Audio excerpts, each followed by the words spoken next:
আসসালামু আলাইকুম রহমতুল্লাহি ওবারাকাতুহ। প্রিয় বন্ধুরা, কেমন আছেন? আশা করি আপনারা আল্লাহ পাক রব্বুল আলামিনের অশেষ দয়া ও মেহেরবানি সবাই ভালো আছেন।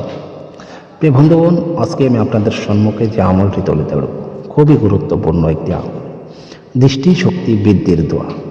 আমাদের যে দুটি চোখ দিয়েছে আল্লাহ পাক রব্বুল আলামিন, দুটি চোখের যেটা দৃষ্টি শক্তি আছে সেটা তো বৃদ্ধি হবেই আমলটি করলে। তো দেখেন, দৃষ্টিশক্তি যদি বেশি না থাকে তাহলে কি অসুবিধা হয়। আপনি রাত্রে কম চোখে দেখবেন, কিছু একটা ধরেন কিতাব পড়বেন, আপনি দেখতে পারবেন না, কম কম দেখতে পারবেন। তো আল্লাহ পাক রব্বুল আলামিন এই দোয়াটি দিয়ে দিয়েছেন আমাদের জন্য। যদি আপনারা এই আমলটি করতে পারেন, অবশ্যই আল্লাহ পাক রব্বুল আলামিন সকল চোখের যত সমস্যা আছে, মানে সমস্ত সমস্যা আল্লাহ পাক রব্বুল আলামিন দূর করে দিবেন।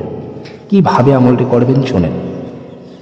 দেখেন, যদি আপনার দৃষ্টিশক্তি, যদি কারো দৃষ্টিশক্তি ঠিকঠাক আছে তবুও এই আমলটি করবেন, কারণ এই আমলটি করার ফায়দা হলো আপনার দৃষ্টিশক্তি বৃদ্ধি হবে এবং ভালো থাকবে।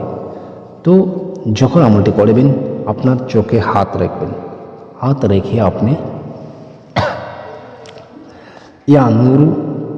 ইয়ানুর এই এসএমটি আপনি 21 বার পাঠ করবেন। 21 বার পাঠ করবেন, দেখবেন চোখের সকল সমস্যা মহান আল্লাহ পাক রব্বুল আলামিন দূর করে দিবেন। আশা করি আপনারা বুঝতে পেরেছেন আমলটি কিভাবে করবেন, কখন করবেন।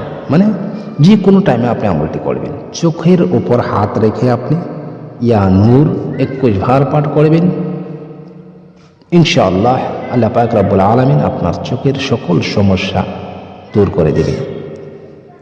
যদি আপনি পারেন রোজ করবেন, মানে যে যে যে কোনো টাইমে আপনি সময় পাবেন, রোজ একবার করে চোখের উপর হাত রাখবেন, ইয়ানুর ইয়ানুর ইয়ানুর 21 বার পাঠ করবেন। 21 বার পাঠ করতে আপনার 21 সেকেন্ড সময় লাগবে, বাস এতটুকু পাঠ করবেন। ইনশাআল্লাহ আল্লাহ পাক রব্বুল আলামিন আপনার চোখের সকল সমস্যা দূর করে দেবেন। আমিন। আশা করি আপনারা বুঝতে পেরেছেন। আজকের ভিডিওটি এ পর্যন্তই। আসসালামু আলাইকুম ওয়া রাহমাতুল্লাহি ওয়া বারাকাতুহু। খুদা হাফেজ।